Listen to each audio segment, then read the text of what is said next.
በዓለም ላይ የእግር ኳስ እብደት፣ የታሪክ ጥልቀትና የዘመናዊነት ስልጣኔ በአንድ ላይ ተጋብቶ የሚኖርባት ከተማ የትኛዋ ናት ተብሎ ቢጠየቅ የመጀመሪያው ምላሽ ማንቸስተር መሆኑ አይቀሬ ነው።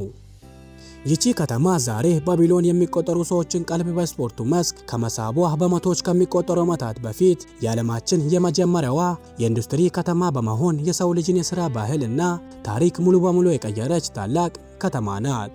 በከተማ ውስጥ ዛሬም ድረስ የሚታዩት ጥንታዊ የጡብ ፋብሪካዎች፣ የጭስ ማውጫዎችና ሰፊ የውሃ ቦዮች ከተማዋ በታሪክ ውስጥ ምን ያህል ግዙፍ የኢኮኖሚ አብዮት አሻራ እንዳላትና እንዴት ዛሬ ለምትታይበት ዘመናዊነት መሰረት እንደጣለች በጥልቀት ያሳያሉ። ይህ የኢንዱስትሪ ጽናትና ጥንካሬ ነው ከዘመናት በኋላ ወደ እግር ኳሱ ሜዳ የተቀየረው። በከተማዋ የጨርቃጨርቅ ፋብሪካዎች ውስጥ ይሰሩ የነበሩት ብርቱ ሰራተኞች ነበሩ ዛሬ በዓለም ላይ ትልቅ ስም ያላቸውን ክለቦች የመሰረቱት። ማንቸስተር ሲቲም ሆነ ተቀናቃኙ ዩናይትድ መነሻቸው ከዚህ ከሰራተኛ ማህበረሰብ ትህትናና የጋራ ጽናት የተወለደ በመሆኑ ክለቦቹ ዝም ብሎ የስፖርት ቡድን ሳይሆኑ የከተማዋን የታሪክ ደም የሚያንቀሳቅሱ ሕያው አካላት ናቸው። የዛሬውን ወደ ማንቸስተር የምናደርገውን ጉዞ አብራችሁ ለመጓዝ ለቻናላችን አዲስ ከሆናችሁ ቻናሉን ሰብስክራይብ፣ ቪዲዮውንም ላይክ በማድረግ አብራችሁን ቆዩ።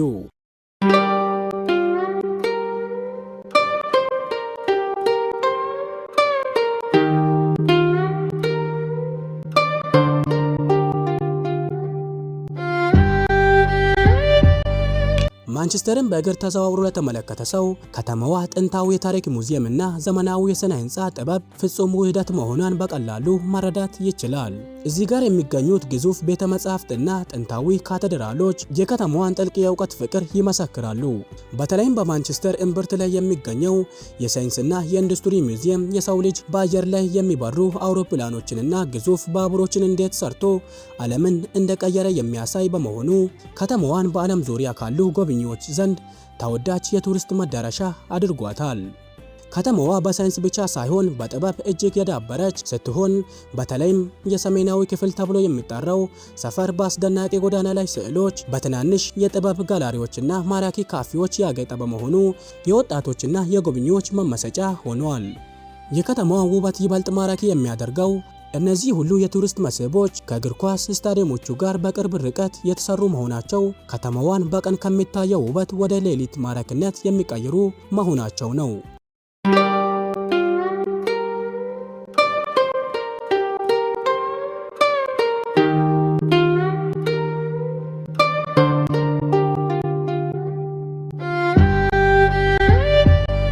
ወደ እግር ኳሱ መንደር ስንገባ ማንቸስተር በሁለት ታላላቅ ኃያላን የተካፈለች እውነተኛ የስፖርት ምድር መሆኗን እንረዳለን።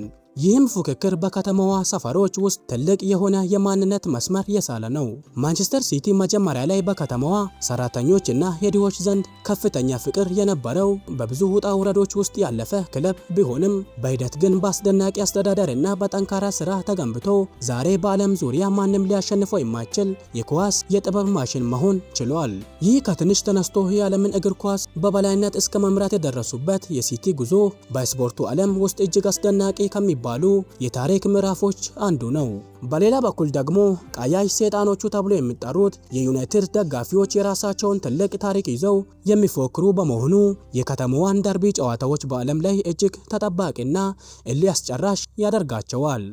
ይህ የሁለቱ ክለቦች ፉክክር ዝም ብሎ በሜዳ ላይ ኳስ ማንከባለል ሳይሆን በኢትዮጵያ ውስጥ ጭምር ያሉትን በሚሊዮን የሚቆጠሩ የሁለቱን ወገን ደጋፊዎች በየሳምንቱ በትልቅ ስሜት የሚያነቃቃና የሚያገናኝ የዓለም አቀፍ የእግር ኳስ ንጉሥ ነው።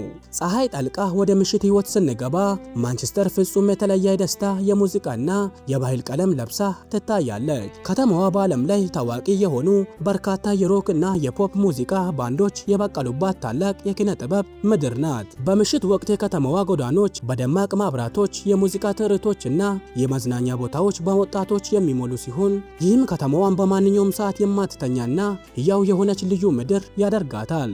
ነዋሪዎቿም ከቀን ስራቸው በኋላ በነፃነት የሚዝናኑበትን የራሳቸውን ውብ ባህል ፈጥረዋል። ይህ የምሽት ህይወት ደግሞ ከእግር ኳሱ ድሎት ጋር ቀጥተኛ ትስስር አለው። በተለይም ማንቸስተር ሲቲ ታላላቅ ዋንጫዎችን በሚያነሳበት ምሽት መላው ከተማ በሰማያዊ ቀለም እና በደጋፊዎቹ መዝሙር ተጥለቅልቃ የምትታይባት መንገድ ፍጹም አስደናቂ ነው። ይህ የደስታ እና የባህል ውህደት እግር ኳሱ እንዴት ከሰዎቹ የዕለት ተዕለት ህይወት እና መዝናኛ ጋር ተዋህዶ የከተማዋን ልዩ መለያ እንደፈጠረ በግልጽ የሚያሳይ እውነታ ነው።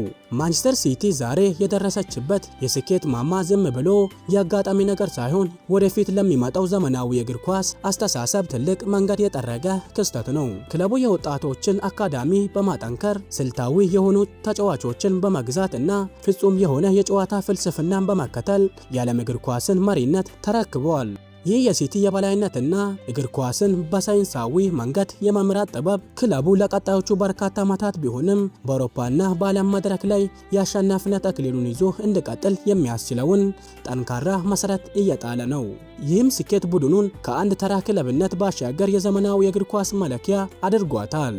ይህ ስልታዊ ጥንካሬና ግስጋሴ ነው እንግዲህ በየሳምንቱ ከአውሮፓ ስታዲየሞች ጀምሮ እኛ ሀገር ኢትዮጵያ ውስጥ የሳምንቱ መጨረሻ ማሊያ ለብሶ ሻይ ቤትና ስፖርት ቤት ድረስ የሚታየውን ያንን ማራኪ ህይወት የተዋበ አኗኗርና አስደናቂ የስፖርት ውህደት በየጊዜው እያደሰ የሚቀጥለው።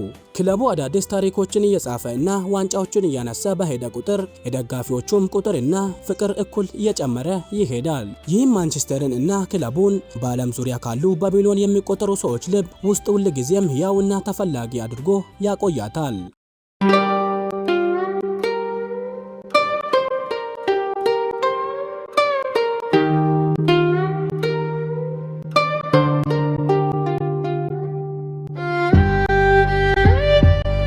የዛሬው ቆይታችን ይህንን ይመስል ነበር። በቀጣይ በሌላ አዲስ ቪዲዮ እስክንገናኝ ድረስ ሰላም ቆዩ።